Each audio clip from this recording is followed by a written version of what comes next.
Bismillahirrahmanirrahim. Innal hamdalillah nahmaduhu wa nasta'inuhu wa nastaghfiruh wa na'udzu billahi min syururi anfusina wa min sayyiati a'malina. Man yahdihillahu fala mudhillalah wa may yudhlil fala hadiyalah. Wa asyhadu an la ilaha illallah wahdahu la syarikalah wa asyhadu anna Muhammadan abduhu wa rasuluh. Sesungguhnya segala puji hanyalah bagi Allah Subhanahu wa taala. Kita semua memujinya, meminta pertolongan dan memohon ampunan kepadanya. Kita semua berlindung pada Allah dari kejahatan diri-diri kita dan dari keburukan amal-amal kita. Siapa yang Allah beri petunjuk, maka tidak ada yang dapat menyesatkannya, dan siapa yang Allah sesatkan, maka tidak ada yang dapat memberinya petunjuk. Ya ayyuhan nas taqu rabbakumul ladzi khalaqakum min nafsin wahidah wa khalaqa minha zawjaha wa bassa minhuma rijalan katsiran wan nisaa wa taqullaha allazi tasaaluna bihi wal arham innallaha kana 'alaikum raqiba. Ya ayyuhallazina amanu taqullaha wa qulu qawlan sadida yuslih lakum a'malakum wa yaghfir lakum dzunubakum wa may yuti'illaha wa rasulahu faqad faza fawzan azima. Fa inna asdaqal hadisi kitabullah wa khairul hadi hadi Muhammadin sallallahu alaihi wasallam wa syarrul umuri muhdatsatuha wa kullu muhdatsatin bid'ah wa kullu bid'atin dhalalah wa kullu dhalalatin finnar. Sebaik-baik perkataan adalah kitabullah atau Al-Qur'an, dan sebaik-baik petunjuk adalah petunjuk Nabi Muhammad SAW. Alhamdulillah, kita bersyukur kepada Allah Subhanahu Wa Taala. Kita diberikan kesempatan kembali untuk melanjutkan step by step, ya, langkah demi langkah kajian kita psikologi Islam, khususnya dalam parenting Islami. Ya, masih mengupas perpaduan kitab dari Syekh Jamal Abdurrahman, juga Syekh Abdul Razak bin Abdul Muhsin Al-Badr, dan juga dari panduan keluarga Sakinah dari Al Ustadz Yazid. Baik, pada pertemuan yang sebelumnya kita sudah membahas mukadimah, ya, mukadimah dari 10 pilar pendidikan anak, ya, 10 pilar pendidikan anak, yang mana pada waktu itu sudah ditegaskan bahwa pendidikan, ya, itu dimaknai sebagai tablighus syai' ila kamalihi syai'an fasai'an, ya, upaya menghantarkan, ya, upaya menghantarkan atau menyampaikan anak pada kesempurnaannya setahap demi setahap, ya. Jadi tujuan pendidikan adalah menyampaikan manusia pada kesempurnaannya, ya. Jadi bicara parenting ini sangat luas sebenarnya cakupannya. Kita bicara bagaimana seorang bayi yang baru lahir itu mampu diantarkan sampai pada kesempurnaan, ya. Jadi Allah menciptakan manusia sudah sangat sempurna, atau sebagai makhluk yang sangat sempurna, dikaruniai oleh dimensi-dimensi yang menyempurnakan penciptaan tersebut. Mari kita lihat beberapa dimensinya.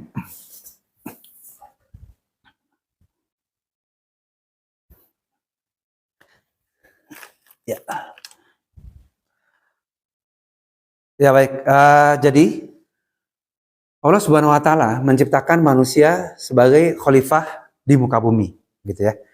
Dan manusia dibekali dengan berbagai hal untuk membuatnya mampu menjadi khalifah dan menjadi hamba Allah, ya, menjadi Abdullah, gitu ya, abdinya Allah, gitu ya.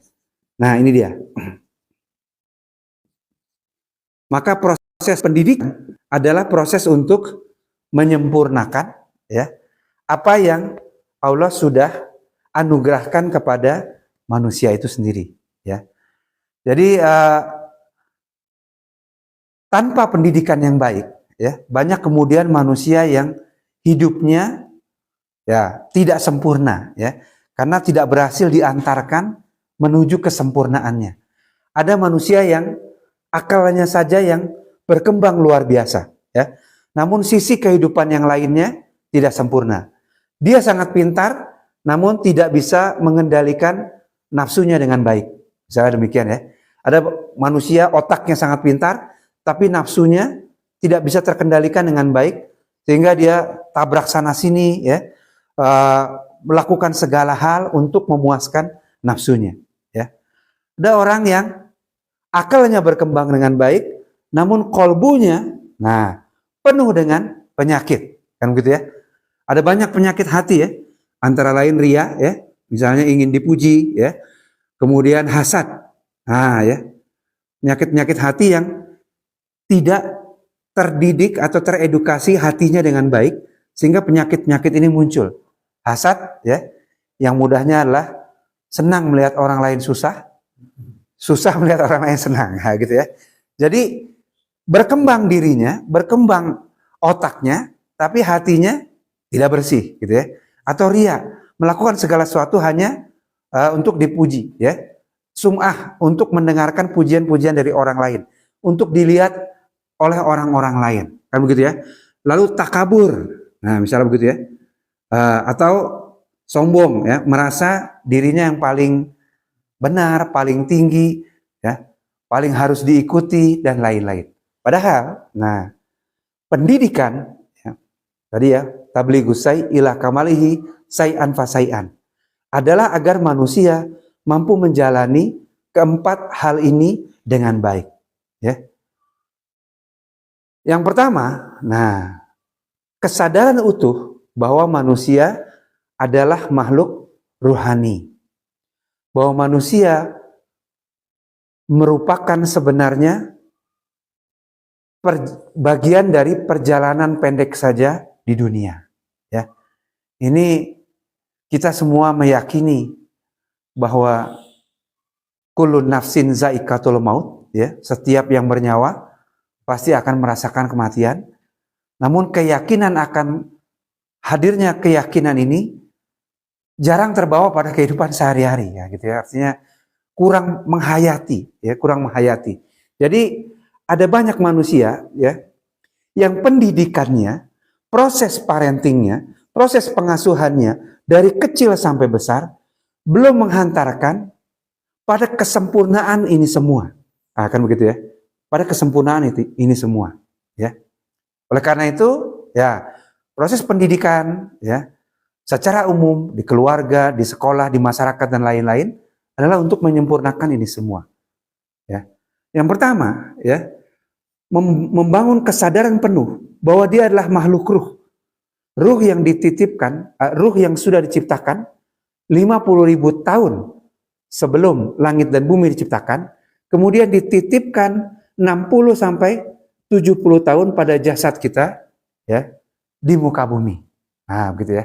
Jadi ketika pendidikan, proses pengasuhan dan lain-lain berhasil menyadarkan ini, maka insya Allah manusia tersebut, ya, akan menyadari, ya, dia tidak akan berbuat seenaknya. Dia akan menyadari bahwa hidupnya hanya sementara dan kemudian akan kembali, ya. Maka kita sering mendengar atau sering baca innalillahi wa inna ilaihi rajiun. Sungguhnya kita semua berasal dari Allah Subhanahu wa taala dan akan kembali kepadanya. Ya. Maka ya, ketika ngomong di depan ini, ya, buat diri sendiri dulu terutama, gitu ya, untuk terus mengingatkan, ya. Nah, disinilah pendidikan itu, ya, mulai menampakkan hasilnya, ya, atau pengasuhan tersebut, ya, ketika sang anak yang tumbuh dewasa mulai menghayati bahwa dirinya adalah makhluk rohani, ya. Dia akan ingat terus, ya, bahwa suatu saat, akan harus mempertanggungjawabkan perbuatannya. Bahwa dia diciptakan hanya sementara ada di muka bumi ini, plus sudah dengan tujuan khusus atau maksud khusus dari penciptaannya, yaitu wa ma khalaqtul jinna wal insa illa liya'budun. hanya untuk beribadah kepada Allah Subhanahu wa taala. Ya. Maka kehadiran kita di sini adalah untuk beribadah kepada Allah Subhanahu wa taala.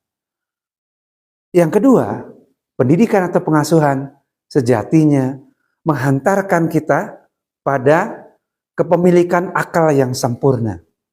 Secara umum, akal adalah untuk membedakan yang benar dan yang salah. Qalb secara umum adalah untuk membedakan mana yang baik dan yang buruk. Kan begitu ya. Nah, bagaimana manusia mengoptimalkan pikiran, fungsi akal, brain, otak yang ada pada dirinya, ya. Karena akal atau pikiran ini seperti otot, ya, seperti otot yang kalau tidak digunakan meleot. Nah, gitu kira-kira. Semakin digunakan semakin kuat, ya. Tidak digunakan semakin letoy, ya, semakin lemah, ya. Nah, ya, gitu ya. Jadi kalau suka fitness selalu berhenti, nah malah kalah ini ya, turun, nah gitu ya. Nah, maka akal ini harus terus digunakan. Maka pendidikan yang berhasil membuat sang anak tumbuh dewasa dengan keinginan belajar yang terus-menerus. Nah, gitu ya. Keinginan belajar. Ya. Jadi pertama, dengan kesadaran ruhani yang baik. Nah, kesadaran ruhani, ya. Yang kedua adalah keinginan belajar. Kita semua ini juga adalah produk pendidikan atau pengasuhan masa lalu, kan begitu ya? Yang mungkin saja di masa lalu teknologi belum canggih dan segala macam orang tua kita berusaha membesarkan kita sebaik-baiknya, ya. Maka hari ini kita, ya, menguatkan, ya, hasil pengasuhan masa lalu tersebut, ya. Yang tujuan setiap orang tua tentu adalah menghadirkan kesempurnaan dari proses pendidikan tersebut. Maka hari ini kita melanjutkan hasil pendidikan atau pengasuhan masa lalu kita, gitu ya. Yaitu untuk apa? Nah, tadi untuk menyadari penuh kita adalah makhluk rohani dan kemudian mengembangkan penuh akal kita, ya. Jadi manusia dilahirkan sudah dengan fitrahnya. Fitrah manusia adalah sebagai makhluk pedagogik. Nah, makhluk pedagogik. Makhluk yang bisa belajar, ya, dan bisa mengajar. Nah, ini fitrahnya manusia, ya. Kemampuan belajar dan mengajarnya lebih dari makhluk-makhluk lain ciptaan Allah Subhanahu wa taala. Maka kegiatan Nabi Adam, ya, alaihissalam ketika masih berada di surga, begitu ya. Itulah belajar, ya, menghafal nama-nama benda, ya. Ini menunjukkan beginilah sifat atau fitrah dari manusia, yaitu bisa belajar, mengenal nama benda. Itu membutuhkan proses kognitif yang luar biasa. Ada penglihatan, ya, ada penghafalan, ada mengenal bentuk yang berbeda-beda, ada fungsi bahasa. Oh, ini namanya meja. Meja ada M-E-J-A, itu ada kursi K-U-R-S-I, gitu ya. Artinya ada fungsi yang luar biasa. Kemudian Allah Subhanahu wa taala memerintahkan Nabi Adam untuk menyebutkan nama-nama benda di hadapan para malaikat. Artinya apa? Fitrahnya manusia adalah makhluk yang punya akal, ya, untuk kemudian dikembangkan.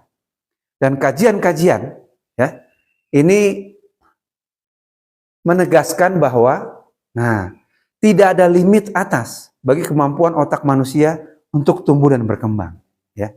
Artinya semakin kita gunakan, kita semakin bisa maksimal. Nah, gitu kira-kira. Nah, ini nih fungsi global atau pendidikan, ya, fungsi pendidikan global, ya, menjadikan manusia makhluk yang berkembang sempurna, ya, seluruh fitrah-fitrahnya. Itu kira-kira. Jadi, nah, kalau kita sudah seumur sekarang, nah gitu, masihkah kita mampu bisa mengoptimalkan ini semua? Jawabannya masih bisa, gitu ya. Jawabannya masih bisa, ya. Jadi kita semua masih punya kesempatan untuk mengoptimalkan ini semua, kan begitu ya? Dibandingkan dengan anak, ya. Nah, faktanya kita melihat bahwa banyak proses pendidikan yang belum berhasil mengoptimalkan ini, ya. Ada anak-anak yang tumbuh berkembang dengan akal yang biasa-biasa saja, ya. Beberapa anak lain tumbuh berkembang sudah hafal Quran, ya. Anak yang hafal Quran dengan yang tidak itu sangat beda sekali optimalisasi akalnya. Bayangkan akal manusia itu didesain untuk mampu menghafal 30 juz sebenarnya, kan begitu ya. Sangat luar biasa, gitu ya. Kalau kita sudah seumur kita udah berat ya. Tapi jangan berhenti ya. Nah, gitu ya. Sementara anak-anak dengan kebersihan otaknya, kebersihan hatinya pada masa anak-anak, di masa-masa emas pertumbuhannya, nah itu bisa luar biasa. Kan begitu artinya. Jadi inilah proses pendidikan, ya. Kita hari ini sebagai proses pendidikan masa lalu, saatnya mengoptimalkan sisa waktu, gitu ya. Sisa waktu ya. Jadi kita masih bisa terus mengoptimalkan ini, gitu ya, mengoptimalkan ini. Baik, kemudian ya tadi kolbu ya, kolbu, nah ya, sungguh beruntunglah orang-orang yang menyucikan hatinya, menyucikan kolbunya ya. Jadi artinya kita punya kesempatan untuk terus-menerus melakukan pembersihan hati kita terhadap penyakit hati ini. Salah satu yang lain adalah putus asa ya, putus asa dari rahmat Allah itu juga merupakan salah satu penyakit ya. Beribadah, ingin dipuji dan lain-lain itu juga penyakit. Hasad, nah ya, tidak suka orang lain senang ya, dapat rezeki, orang lain bahagia, kita ini hasad ya. Yang kita selalu minta perlindungan pada Allah Subhanahu wa taala dari orang-orang hasad ya. Dari surat Al-Falaq. Kemudian takabur, merasa sombong, merasa tinggi hati dan lain-lain. Kemudian putus asa, ini juga ya. Artinya pendidikan yang baik seyogianya bukan hanya memintarkan otak ya, namun juga mampu membersihkan hati. Nah, disinilah kombinasi dari tarbiyah, takdib dan taklim yang luar biasa.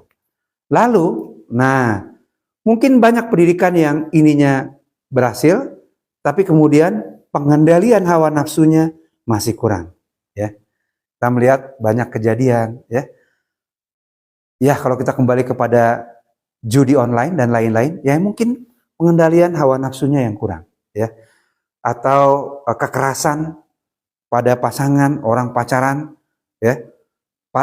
Nikah juga belum tapi sudah melakukan kekerasan dan lain-lain ya.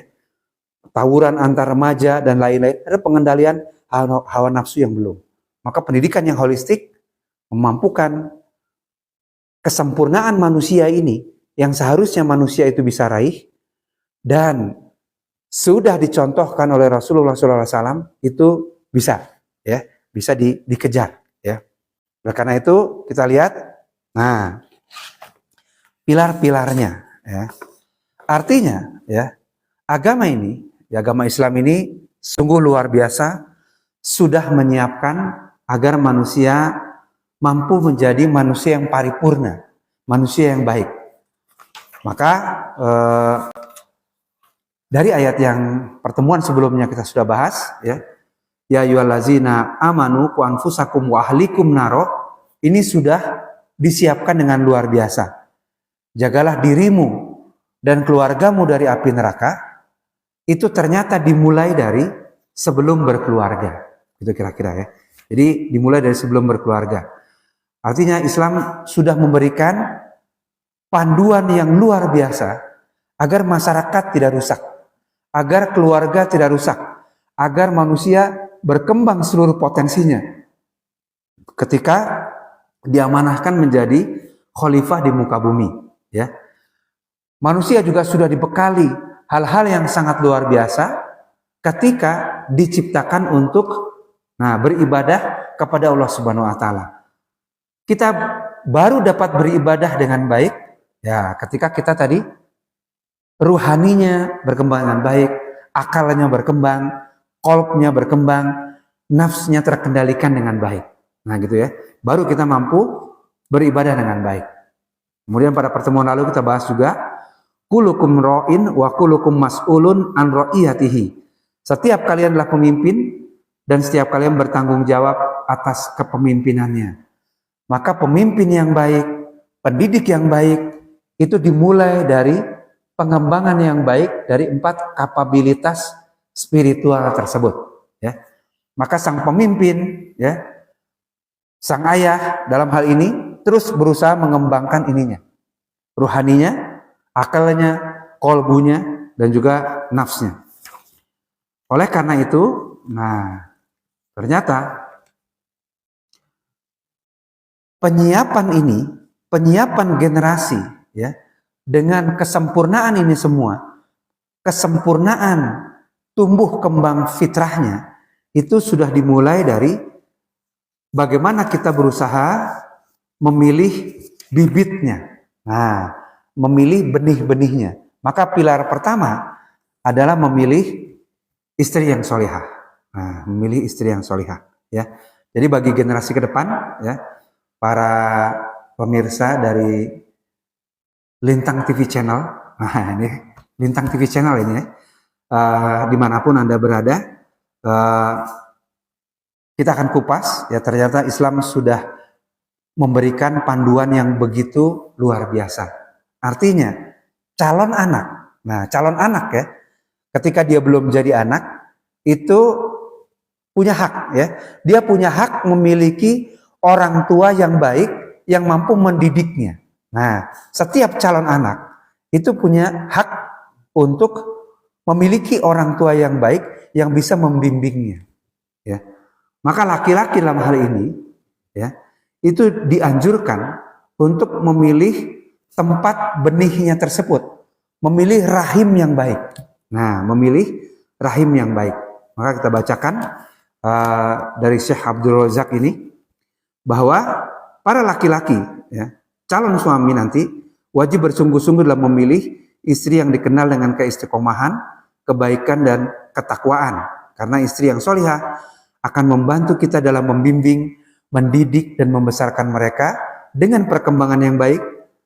Sehingga, sekalipun sang suami nanti sibuk, ya, mencari rezeki, harus bekerja, pergi pagi, pulang malam, Sabtu kadang masih kerja, Minggu kadang lembur, dan lain-lain, ada istri solehah di rumah yang membesarkan putra-putrinya. Ya, oleh karena itu Rasulullah SAW bersabda atau mengingatkan pada kita semua bahwa wanita itu dinikahi karena 4 hal: karena hartanya, karena keturunannya, karena kecantikannya, dan karena agamanya, ya. Maka pilihlah karena agamanya, niscaya kamu akan beruntung. Jadi inilah panduan tarbiyah yang luar biasa, ya. Sudah dipandu kita semua ini dari mulai memilih calon istri, artinya memilih rahim, memilih potensi benih untuk kemudian terus dikembangkan. Maka dari sini, ya, lahirlah kajian-kajian atau keilmuan tentang pernikahan yang Islami, ya. Juga psikologi pernikahan, ya, yang kemudian nanti memandu bagaimana keluarga-keluarga membangun rumah tangganya. Pernikahan dalam hal ini merupakan bagian dari fitrah manusia. Jadi fitrah manusia adalah berpasangan-berpasangan yang kemudian menghasilkan keturunan-keturunan, ya. Dan peradaban manusia ini dimulai dari kisahnya Nabi Adam alaihissalam dan Hawa, ya, yang kemudian memiliki banyak anak, yang kemudian berpasang-pasangan, dan kemudian pasangan-pasangan ini melahirkan lagi keturunan-keturunan, sehingga berkembanglah umat manusia di muka bumi ini, ya. Dan kemudian menikah atau berkeluarga atau memiliki pasangan, ini masuk bagian dari fitrah manusia, yaitu laki-laki membutuhkan pasangannya wanita, ya, dan wanita dalam hal ini membutuhkan pasangannya laki-laki, ya. Seperti Allah Subhanahu wa taala sampaikan dalam Ali Imran ayat 14, zuyyina lin-nasi hubbus syahawati minan nisa. Dijadikan terasa indah dalam pandangan manusia cinta terhadap apa yang diinginkan berupa wanita-wanita, ya. Maka fitrah laki-laki adalah mencintai, ya, atau menginginkan wanita-wanita ini menjadi pasangannya. Kan begitu kira-kira ya. Jadi ini adalah bagaimana implementasi fitrah manusia dalam konteks pendidikan global. Untuk apa? Tadi ya, tablighus syai' ila kamalihi syai'an fa syai'an. Menyampaikan atau menghantarkan sesuatu atau peserta didik atau anak-anak pada kesempurnaannya, ya. Tadi ya, ketika tidak sampai sempurna pendidikan ini, baik dari pihak sekolah, ya, dari pihak anak, keluarga besar dan lain-lain, bisa mengakibatkan ketidakseimbangan itu. Kolbnya saja yang berkembang, akalnya tidak berkembang, juga akan kesulitan dalam kehidupan. Ya, akalnya sangat berkembang, rohaninya, penghayatannya kurang, maka juga bisa menghasilkan ketidakseimbangan dalam kehidupan nantinya.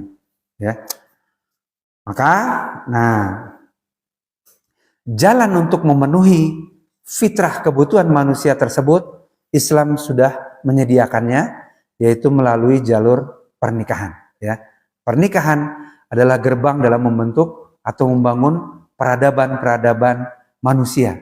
Ya, dan kita menginginkan pernikahan-pernikahan ke depan, ya, keluarga besar kita, masyarakat kita ini semakin baik dan semakin baik, ya, sehingga putra-putri kita nanti semakin tumbuh dalam lingkungan yang baik, ya. Oleh karena itu, pemirsa Lintang Channel sekalian, ya, gitu ya, kita perlu terus, ya, mensosialisasikan bagaimana Islam ini mengajarkan untuk membentuk peradaban yang baik, membangun pernikahan-pernikahan yang baik, sehingga setiap rumah, ya, adalah fasilitator-fasilitator pengasuhan, dapat watawasobil haq, watawasobil sob, dalam upaya saling mengingatkan, saling mendakwahkan bagaimana membangun keluarga-keluarga yang baik. Sehingga apa? Keturunan-keturunannya akan memiliki lingkungan yang baik. Ya. Anak di rumah sudah disolehkan, harapannya dia keluar rumah, ketemu teman-temannya dari rumah lain, juga adalah dari generasi yang soleh. Ya. Ketemu lagi temannya dari rumah yang lain, ketemu lagi dari generasi yang soleh. Dimulai dari tadi pemilihan calon istri, ya, yang dari 4 hal tadi, ya. Wanita dinikahi karena 4 hal, karena hartanya, karena keturunannya, karena kecantikannya, dan karena agamanya. Itu dipilih karena agamanya, ya. Maka mundur ke belakang. Mundur ke belakang.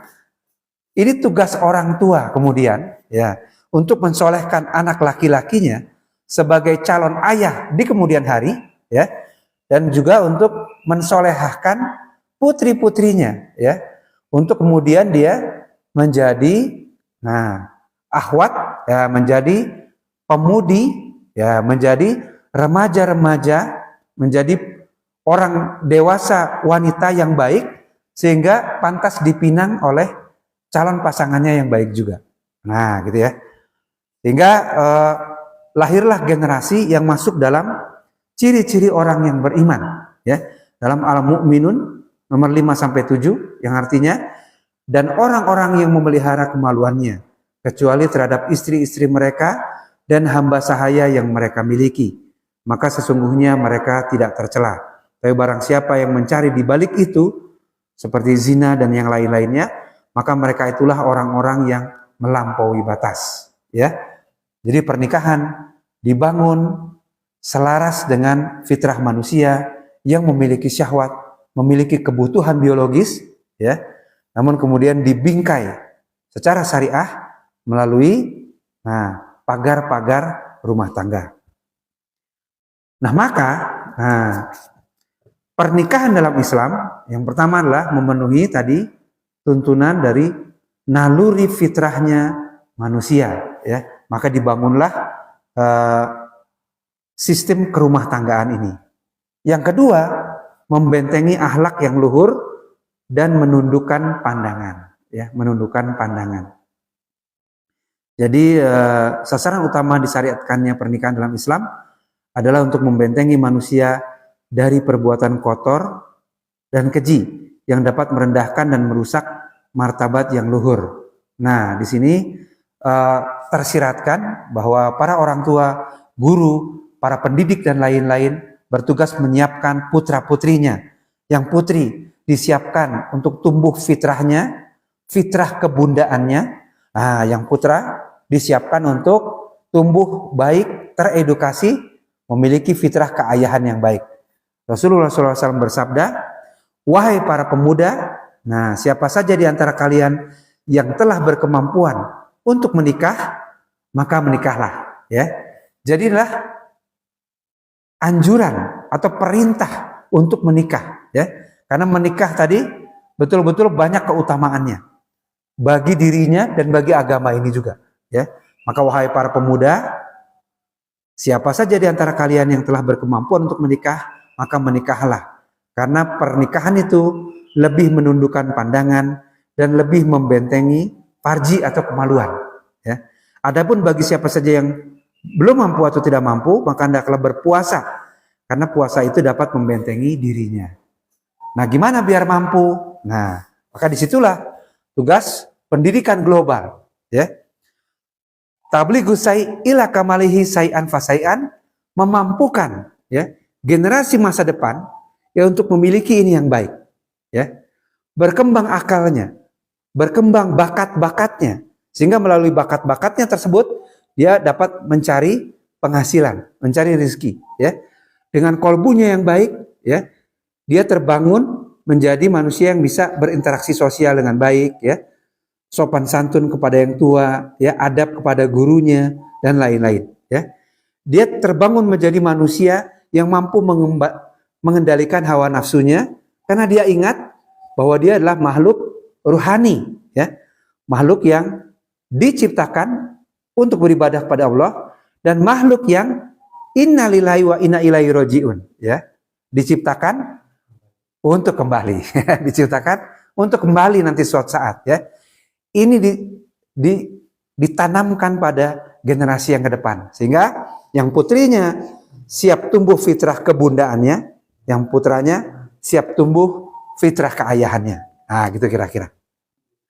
Baik ya. Nah, kemudian selanjutnya para pemirsa Akademi Ruang Belajar Al-Jauzi dan juga Lintang Channel ya dimanapun Anda berada,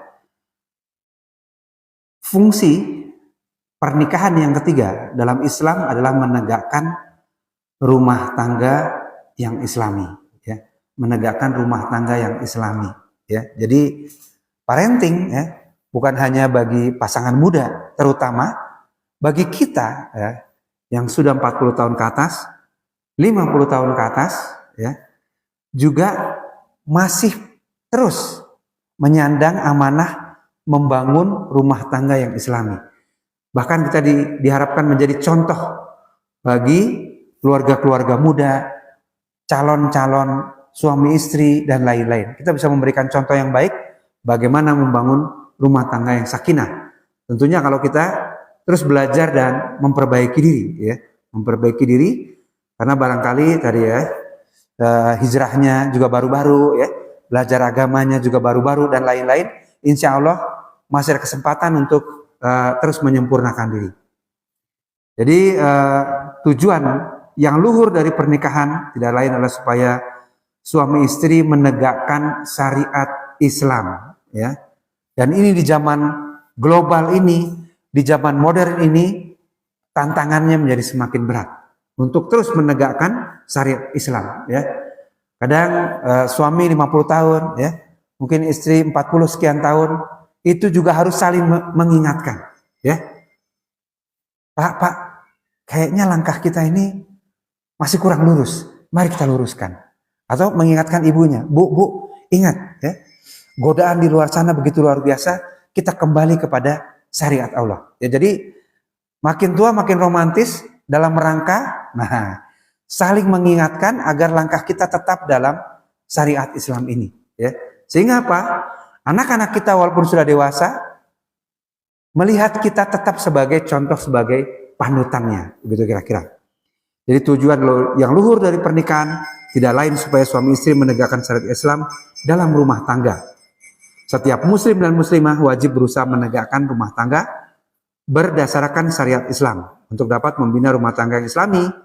Agama ini, nah ya, telah memberikan informasi kepada setiap muslim dan muslimah terhadap kriteria calon pasangan yang ideal, ya. Yang diutamakan harus kafaah dan solihah. Nah, ya. Jadi ternyata ada aturan kafaah ini, ya. Kafaah menurut konsep Islam. Pengaruh buruk materialisme banyak menimpa orang tua, ya. Jadi banyak orang tua hari ini ikut berusaha memilihkan pasangan bagi putra putrinya, ya.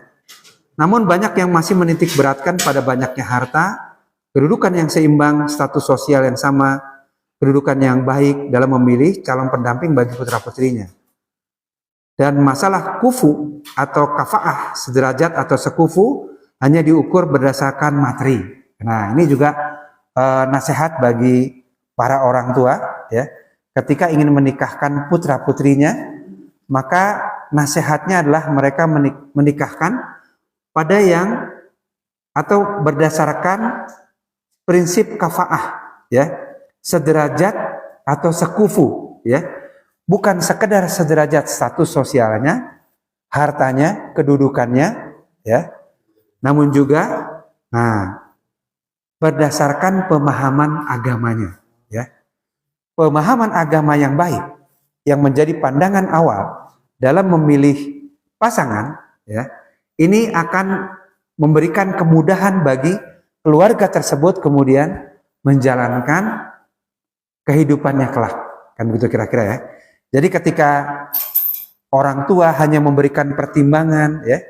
Kalau di Jawa itu ada bibit, bebet, bobot, kan begitu, ya.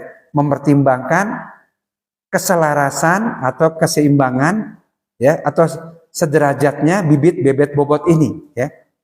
Tadi keturunannya kita lihat, ya. Kemudian statusnya di masyarakat dan lain-lain. Namun, anjuran yang paling penting adalah melihat dari pemahaman agamanya, ya. Karena ini akan memudahkan pasangan baru ini membangun rumah tangga yang sesuai dengan syariat Islam, ya. Dalam surat Al-Hujurat ayat 13, Allah Subhanahu wa taala berfirman yang artinya, "Wahai manusia, sungguh kami telah menciptakan kamu dari seorang laki-laki dan seorang perempuan. Kemudian kami jadikan kamu berbangsa-bangsa dan bersuku-suku agar kamu saling mengenal. Sungguh, yang paling mulia di antara kamu di sisi Allah adalah yang paling bertakwa. Sungguh Allah Maha mengetahui, Maha teliti. Inna akramakum indallahi atqakum, innallaha alimun khabir." Ya. Jadi, ya, manusia memang diciptakan berbeda-beda. Ada keluarga yang seperti ini, tingkatannya seperti ini, keluarga lain derajatnya seperti ini, ya, keluarga lain levelnya seperti ini, dan lain-lain.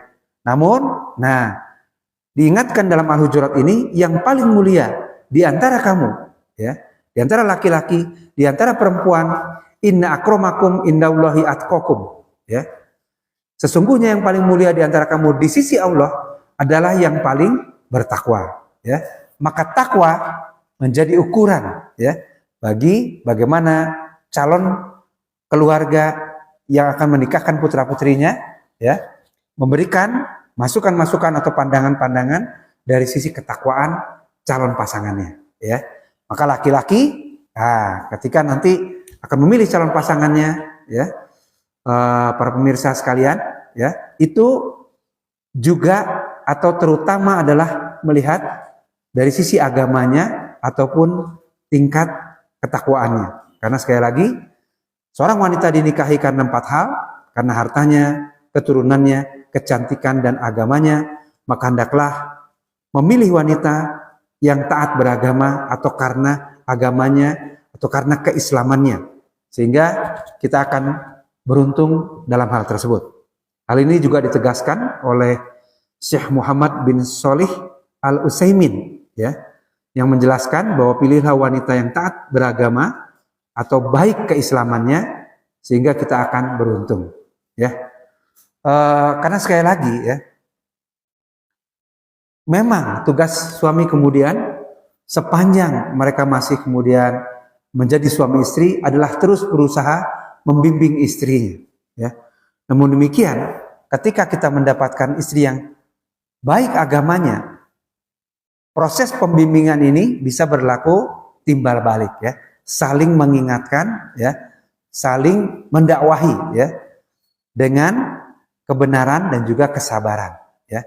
Artinya membangun karakter kebaikan, ya, membangun orang tetap di jalan yang lurus. Ini tentu membutuhkan perjuangan, membutuhkan kesabaran, ya. Maka terbangunnya kapabilitas spiritual tadi, ya, akan memampukan pasangan suami istri ini hidup dengan sabar, ya, saling mendakwahi dengan sabar untuk tetap di jalan syariat yang Allah Subhanahu wa taala telah sampaikan. Kemudian, nah, ya, dalam surat An-Nisa, ya, ayat 34 disampaikan oleh Allah Subhanahu wa taala ciri-ciri perempuan yang solihah. Maka perempuan-perempuan yang solihah adalah mereka yang taat kepada Allah dan menjaga diri ketika suaminya tidak ada, ya. Karena Allah telah menjaga mereka, ya.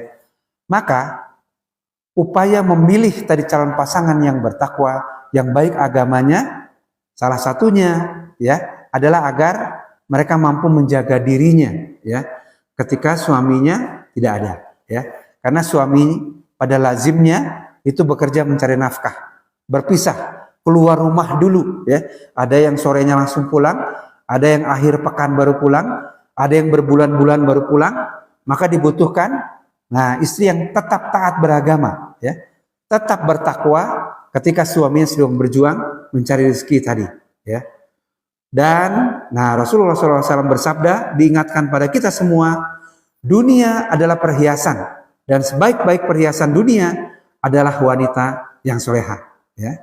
Maka hari ini, nah, tentunya agar kita mendapatkan perhiasan dunia yang baik, kita terus, ya, saling menasihati dengan istri kita agar beliau juga terus bertumbuh dan berkembang menjadi wanita yang solehah, sekaligus kita sendiri memantaskan diri kita menjadi imam yang soleh juga. Oke. Baik, demikian kurang lebih para pemirsa sekalian, kajian kita pada pagi hari ini, juga bapak-bapak yang ada di sini. Mudah-mudahan ini jadi pengingat kita bahwa tugas kita belum selesai, ya. Tugas kita adalah menjadi imam yang baik, ya, mengembangkan kapabilitas spiritual kita, membangun rohani kita, membangun akal kita, membangun kolbu kita, dan terus menjaga nafs kita, ya, agar tetap berada di koridor yang Allah Subhanahu wa taala ridhoi. Maka proses menuntut ilmu ini menjadi sangat penting, ya, untuk menjaga hal tersebut semua. Baik, alhamdulillahirabbil alamin. Semoga Allah Subhanahu wa taala selalu melimpahkan salawat, salam dan berkahnya pada Nabi Muhammad sallallahu alaihi wasallam yang telah memberikan kita contoh kehidupan yang baik. Ya, sekali lagi, contoh kehidupan yang baik sudah Rasulullah berikan, ya. Maka tugas kita hanya terus menggali bagaimana kehidupan beliau itu sehingga bisa sedikit demi sedikit terus kita praktekkan, ya. Alhamdulillahirabbil alamin. Subhanakallahumma wa bihamdika asyhadu alla ilaha illa anta astaghfiruka wa atubu ilaik. Wassalamualaikum warahmatullahi wabarakatuh.